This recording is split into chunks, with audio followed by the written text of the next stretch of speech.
Bonjour à tous et bienvenue pour une nouvelle vidéo. Aujourd'hui, on va parler de ma rotation make-up du mois de mars et ça s'annonce un petit peu compliqué si je puis dire. En fait, j'avais décidé déjà depuis le mois dernier de refaire du tri. Je vous en ai parlé dans différents vlogs. J'ai pas tout filmé systématiquement, mais je remets vraiment un coup, on va dire, dans est-ce que j'ai vraiment l'utilité, est-ce que j'ai vraiment blablabla. Bref, et comme il y a des produits sur lesquels j'ai des doutes, eh bien pour certains, je les remets dans ma rotation afin de prendre une décision finale en fait, en espérant que j'ai le temps de tout tester. Le mois de février était assez court, donc je pense que mars, ça devrait être un petit peu plus judicieux. Donc vous allez voir, il y a des produits qui ressortent soit d'il y a très longtemps, soit que j'ai pas beaucoup utilisé, donc qu'est-ce que ça veut dire, est-ce que j'en ai vraiment besoin, etc. Donc il y a des petites choses qui sont déjà parties sur Vinted, d'autres qui vont aller en don, hein, tout simplement. Autant moi j'ai connu ça d'être dépanné par des charmants colis de copinotes d'internet et autres et pour le coup pourquoi pas à mon tour faire la même chose, c'est toujours un véritable plaisir. Je réfléchis, hein, pour l'instant sur certains produits je prends pas encore de décision. Est-ce que ça peut pas être aussi un échange de make-up, enfin voilà, bon, tout un tas de choses qui se peaufinent à l'horizon. Donc on va parler de ce qu'on va utiliser pour le mois de mars. Bien entendu, il y a les nouveautés en cours, hein, que je suis en train de tester, dont vous aurez certainement vu des revues très dernièrement. Donc c'est parti, on va passer aux produits pour le teint. Alors il y a pas mal de petites choses qui sont en cours d'être terminées, donc je ne me décourage pas et je continue. Je parle en particulier de la base de Charlotte Tilbury que j'avais en petit format, la Wonder Glow, qui est une véritable pépite. Donc elle est bien descendue, je continue avec l'optique de la terminer. J'ai ressorti une de mes bases favorites, donc la NYX Marshmallow, j'en ai maintes et maintes fois parlé. C'est la base qui me sauve la vie à chaque fois que ma peau fait des siennes un petit peu, et je l'aime vraiment beaucoup, donc je la ressors. Je ressors également parce que j'ai testé, mais pas beaucoup non plus. C'était une des nouveautés, c'est encore une des nouveautés de chez L'Oréal, hein. C'est la 24 heures Pore Minimizer. Donc plutôt lorsque je cherche à matifier mon teint, voilà, ce genre de choses, ça va pas aller vers l'hydratation ou quoi, donc ça va un petit peu dépendre des types de produits que je vais mettre derrière et de l'état de ma peau. Mais c'est un produit qui m'avait assez agréablement surprise, donc je vais le réutiliser. Je ressors également du fin fond de mes tiroirs ce produit de chez By Terry. Vous allez voir, By Terry, je ressors des choses. C'était la Brightening CC Serum que j'avais en teinte, je sais plus comment il l'appelle, hein, c'est la teinte rosée. Voilà, pareil que je mettais en base à certaines périodes de l'année, qu'il me semble avoir mis aussi en zone à illuminer ou quoi. J'ai envie de voir ce qu'elle redonne cette petite chose, parce que c'est un petit format, il y en a quand même encore pas mal. Voilà, en plus c'est des produits quand même assez onéreux, je trouve que By Terry, on n'entend pas beaucoup parler en ce moment. Bref, moi je vais retester ça. J'ai laissé également ce petit produit de chez Action, hein, je vous en ai parlé, alors j'ai cru avoir une merveilleuse bonne surprise. Au final, comment dire, c'est vraiment un produit qui va s'utiliser par zone à illuminer aussi. Le produit est un petit peu épais, mais il est quand même pas mal du tout. Donc je vais le retester encore ce mois-ci. Côté fond de teint, j'ai voulu faire des changements assez importants par rapport à des produits qui reviennent beaucoup dans ma rotation. J'ai testé beaucoup de produits. J'ai moins de nouveautés fond de teint en ce moment, plus anti-cerne, hein, clairement.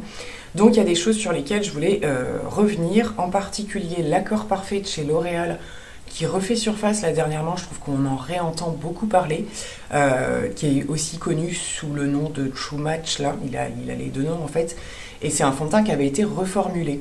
Donc voilà, je me l'étais procuré, plutôt acide hyaluronique, hydratation, donc comme j'aime bien aussi de temps en temps, je vais le retester. J'ai également ressorti de chez L'Oréal le Infaillible 24 heures Matte Cover, donc pareil, la plus pour quelque chose de plus costaud, de plus mat, avec plus de couvrance, hein, on est vraiment sur quelque chose quand même d'assez costaud entre guillemets, mais qui avait sur moi un très très beau fini. Je sais pas trop si ça va être ma teinte actuelle, c'est Vanille Éclat 135. J'ai peur que ce soit encore un petit peu foncé, vu que ma peau est encore assez claire. Je vais voir, je vais le retenter quand même, parce que c'est pareil, il est toujours dans les rayons, hein, je veux dire, ça reste encore un produit assez courant dans nos grandes surfaces. Ils ont sorti tout un dérivé là au niveau des 24 heures, 32 heures, etc. etc. Le nouveau, c'est le 32 heures, je crois qu'il s'appelle, quelque chose comme ça. Ça ne s'arrête jamais, mais c'est vrai que la gamme Infaillible, moi j'aime beaucoup, donc à voir. Côté anti-cerne, vous l'aurez compris, il y a eu pas mal de nouveautés, de tests. Donc le correcteur d'Huda Beauty, alors là on n'est pas anti-cerne, c'est correcteur, qui a été une véritable révélation sur moi. Je l'adore vraiment, c'est quelque chose un geste dont je n'ai pas forcément l'habitude, le correcteur. Il fallait peut-être aussi que j'aille vers d'autres produits qui se font un petit peu plus maintenant. J'ai le Huda, il existe le Tarte également, mais franchement moi le Huda il me convient super bien. J'ai donc testé et je garde le Super Bébé Concealer de chez Herborian et je continue les tests puisque voilà, il y a eu les tests sur plusieurs jours que je vous ai fait en vidéo, mais j'ai envie de le tester sur vraiment une plus longue durée.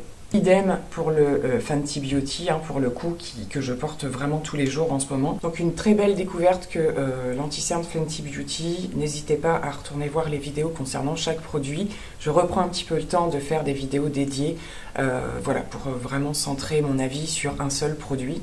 Et je ressors le NYX Bear With Me, que j'ai adoré également, donc anti-cerne sérum. Voilà, qui refait un petit peu le buzz sur les réseaux parce que ce serait un produit idéal pour transformer un produit crème, voilà, faire quelque chose d'encore plus glowy, etc. J'ai vu des petites choses passer. Bon, moi je vais surtout l'utiliser en anti-cerne de base et voir ce qu'il donne sur moi maintenant. En termes de poudre, je garde le petit format de la Huda Beauty. Comme je vous ai dit, on se l'a prêté avec ma fille et il y a à peu près la même carnation, donc je la garde systématiquement. Je garde également quelques poudres de finition, enfin, la Charlotte Tilbury en particulier, elle s'éclaire même pour faire des retouches dans la journée ou quoi, puis parce que je continue à la creuser, donc ce serait bien qu'elle soit terminée parce qu'elle avance dans l'âge également.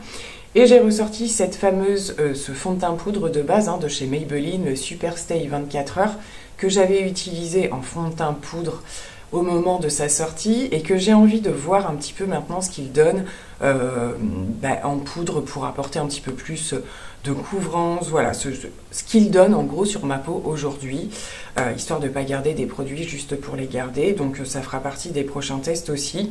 On n'en parle plus trop de ces produits-là, ça revient plus trop, hein, les fonds de teint poudre, c'est par vague un petit peu de buzz de produits, on va dire.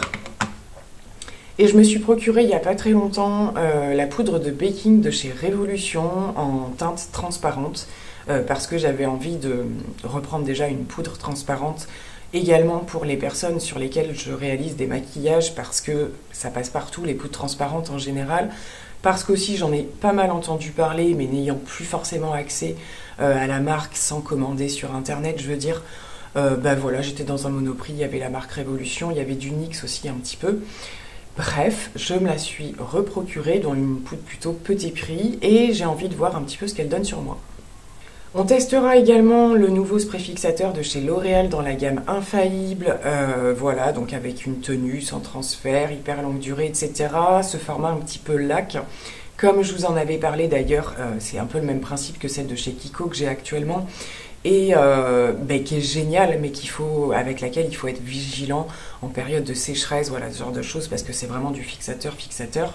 Et celle-ci, pour le coup, vous avez aussi l'impression au niveau odeur et tout, ça fait très très lac quand même, donc elle est excellente, mais à doser quand même, voilà. On verra si celle-ci est aussi costaud. Et je suis en train de terminer le spray fixateur de chez Max, de chez MAC, pas Max, le Fix Plus, que je vais sûrement avoir du mal à terminer parce que le spray étant pas hyper génial déjà, arrivé à la fin du packaging, ça risque d'être compliqué, mais on va essayer. On passe aux autres produits teints. Je vous ai parlé du bronzer de chez Yves Saint Laurent, hein, qui malheureusement pour moi est trop clair. Mais je continue quand même de l'utiliser parce que la poudre est juste merveilleuse, ça vous lisse le teint, c'est super joli. Donc voilà, maintenant je vois des revues où j'entends tout le monde dire, ceux qui ont de ma carnation en tout cas, que c'est la teinte numéro 2 qu'il fallait prendre évidemment. Donc voilà, vu le prix forcément, je ne vais pas m'amuser à avoir deux poudres Yves Saint Laurent, hein, très clairement. Et puis pour l'instant, j'ai quand même eu envie d'utiliser celle-ci, j'arrive quand même à faire quelque chose. C'est juste dommage parce que c'est un super beau produit, donc j'aurais bien aimé l'avoir à ma teinte, mais pour le coup, pour l'instant, on fera avec celle-ci. Je garde en poudre le Too Faced, le Milk Chocolate, très classique, hein, très connu depuis très longtemps, avec son odeur juste merveilleuse. Je commence juste à effacer les écritures, hein, ça c'est des bronzers qui vous durent une vie, mais qui sont juste sublimissimes. J'ai aussi gardé le petit blush de chez Kiko parce que lui, quand je ne sais pas quelle teinte choisir, c'est vers lui que je me tourne hein, avec ces 3 petites teintes. Alors, il n'existe plus sur ces couleurs-là, mais vous avez des équivalents. Hein. C'est des teintes très très neutres, très faciles à porter. Je reprends chez Révolution le bronzer crème. Alors lui, pareil, il suffit que je l'ai revu en magasin pour me dire, bah oui, mais tu l'as, il faut le ressortir. Je le ressors quand même assez régulièrement, mais pareil, c'est un bronzer crème juste hyper simple à travailler, accessible à tous, je trouve, déjà en termes de prix, mais aussi en termes d'utilisation. C'est fondant, c'est facile à utiliser, c'est quand même bien pigmenté. La teinte est très très belle en plus, donc pourquoi se compliquer la vie? Et je vous disais, je ressors du By Terry, ce sera sa première palette teint comme ça, hein, c'était pas la deuxième que je m'étais pas procurée. Pareil, pour dès que je vais, voilà, s'il y a des belles journées ou quoi, que je vais vouloir des choses un petit peu plus lumineuses. J'ai beaucoup aimé cette palette qui sent toujours autant la rose, mais moi ça m'a jamais dérangé, donc voilà, elle revient avec moi. Pour le reste des produits, un petit peu crème, stick, etc., j'ai rebasculé, donc j'ai réenlevé les Rare Beauty, je remets celui de Charlotte Tilbury, donc le contour Wand. La petite nouveauté de chez Kiko, donc ça normalement vous aurez vu ma vidéo dédiée, il y a la palette aussi que je garde sur la collection de printemps là qui vient de sortir, donc j'ai tout juste testé, hein, donc il faut que je me fasse un autre avis un petit peu plus poussé quand même, donc je vais le garder. Je garde ce gros coup de cœur, alors je garde les autres aussi, mais c'est surtout celui-ci que je vais utiliser, hein. Les petits blush sticks comme ça de chez Max & More, celui-ci c'est une véritable révélation, il est sublimissime. Très très gros coup de cœur, pareil, dès qu'il va y avoir une petite journée ensoleillée, là ça va super bien le faire. Et j'ai ressorti ce blush stick de chez Kiko qui est très joli aussi. Superbe teinte, j'avais dit que j'en rachèterais, puis finalement je ne l'ai pas fait, hein, on peut pas... voilà, là j'ai pris la nouvelle collection de produits, donc je ne vais pas en plus rajouter trop de produits non plus, mais vraiment j'ai adoré ces blushs en stick. Et là c'est la teinte 05. Je garde les 2 highlighters puisque j'en ai 2 maintenant. Je n'ai pas fait de vidéo haul unboxing dernièrement, mais comme je vous le disais, voilà, il y a des petits achats quand je me suis rendue dans la ville où il y a les enseignes que j'ai plus chez moi. Et donc je suis passée au Sephora et je me suis procuré avec un bon de réduction évidemment la teinte Exhilarate de Rare Beauty, qui est cette fois-ci la dorée en fait hein, de l'highlighter. Donc j'ai l'autre qui est la plus rosée, à la limite du blanc on va dire. Mais quelle pépite! Enfin, je savais, hein, j'avais entendu des retours sur ce produit, mais honnêtement ça faisait longtemps que j'avais pas vu un highlighter aussi beau, aussi fin, à tel point que je l'ai même utilisé sur les yeux. Il est imperceptible. Vous avez aucune démarcation. Il fait partie de votre peau à partir du moment où vous le mettez. C'est un truc de fou. Je me suis même fait avoir par la pigmentation. Il faut vraiment pas en mettre beaucoup. Les deux premières teintes, elles sont juste dingues. Franchement, si vous hésitiez, foncez, n'hésitez pas. Ça fait longtemps que j'ai l'autre, moi. Mais celui-ci, j'hésitais encore un peu. Je me suis dit, ouais, un highlighter champagne, bon, bah, j'en ai des tas, quoi. Non, des comme ça, j'en ai pas, honnêtement. Grosse pépite aussi. On va terminer par les palettes et c'est là que je vous disais qu'il va se passer pas mal de choses en termes de tri. Alors, avant toute chose, bien entendu, je garde la petite palette de chez Kiko. C'est la dernière nouveauté que j'ai, donc j'ai envie de continuer à la tester. C'est le make-up que j'ai réalisé, que je porte aujourd'hui, le tout premier. Il y en aura d'autres. Voilà, des plus et des moins dans cette palette, mais comme dans la marque Kiko de manière générale. Hein. Voilà, j'avais très envie de couleurs printanières avec celle-ci. Et dans d'autres marques, je vais faire du tri. Donc là, j'ai une palette de chez MAC qui me donne envie d'être réessayée quand même. Donc, qui n'est pas portable tous les jours, très clairement, mais qui a des fards somptueux à l'intérieur. Et pour juste un fard qui suffit à lui-même, et ben parfois ça fait le job. Je l'avais un petit peu utilisée, mais pas beaucoup. Elle m'avait été offerte, cette palette. Et j'ai envie de décider un petit peu ce que j'en fais, de voir ce qu'elle vaut. Donc, on va la retester. De chez Catrice, une palette de nude, tout simplement, que j'avais très brièvement testée, offerte également. Et j'ai envie de m'y attarder un petit peu plus. Alors, des nudes, mais très très clairs en plus, hein, comme vous le voyez. Mais pour la reprise du travail, je pense que ça va être très très bien pour les matins pressés. Quelque chose de léger. J'ai plus trop d'avis sur ce que j'avais pensé à ce moment-là. Donc pareil, histoire de décider. Catrice qui a des choses vraiment excellentes hein, dans cette marque tout petit prix. C'est la Superbia volume 1. Donc écoutez, chose très simple, mais on va retester ça. J'ai également repris pour aller vite, je crois que c'est une des dernières palettes de chez Zoeva qu'il me reste. Hein. C'est une des palettes Voyager que j'ai pas forcément énormément utilisé parce que les teintes sont quand même très très chaudes et que une fois que j'ai fait 1 ou 2 make-up, je me lasse quand même un petit peu plus rapidement. Mais j'ai envie de la retester aussi, et puis parce qu'il y a des basiques pour tous les jours. Et je termine avec toutes, c'est-à-dire 4, mes palettes petites de chez ELF. Parce que pareil, je les ai mises de côté pendant des mois et des mois.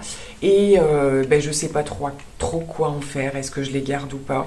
Alors plus particulièrement celle-ci avec tous les verres, parce qu'elle est quand même très intense. Pas toujours simple à utiliser. J'avais fait beaucoup de trade liner avec ce vert là, sapin. Une palette de nude, pareil pour tous les jours, et puis les fameuses avec les verres menthe là, un petit peu divers et variés on va dire. Alors c'est peut-être celui de chez Kiko qui m'a redonné envie aussi, mais voilà, même si ça prend pas beaucoup de place, j'ai besoin de me refaire un avis et de savoir si je les conserve ou pas, donc on retestera aussi ces petits prix. Donc voilà, je vous ai annoncé à peu près, c'est toujours de l'à peu près mes rotations parce qu'avec les nouveautés qui arrivent, alors ça dépend des mois, des fois il y en a plus, des fois il y en a moins. Mais il y a toujours des petites perturbations en cours, on va dire. Mais là, j'avais envie de ressortir des choses plus anciennes qui vont vraiment me demander de prendre une décision derrière et de revenir sur des choses, comme je vous le disais, l'accord parfait de chez L'Oréal au niveau du fond de teint ou quoi. C'est des produits qui reviennent au devant de la scène, on va dire. Et puis surtout abordables, petit prix. Donc voilà, on va remettre tout ça devant. Je trouve que j'ai vachement diminué par rapport au mois dernier. L'idée aussi c'est que voilà, comme il y a régulièrement des nouveautés qui arrivent, pas trop se charger, essayer de tout tester, c'est quand même vachement mieux. Je vous laisse pour cette vidéo de rotation. Rendez-vous le mois prochain pour faire le point et puis pour voir ce que j'aurai décidé du coup. Plein de gros bisous, bye.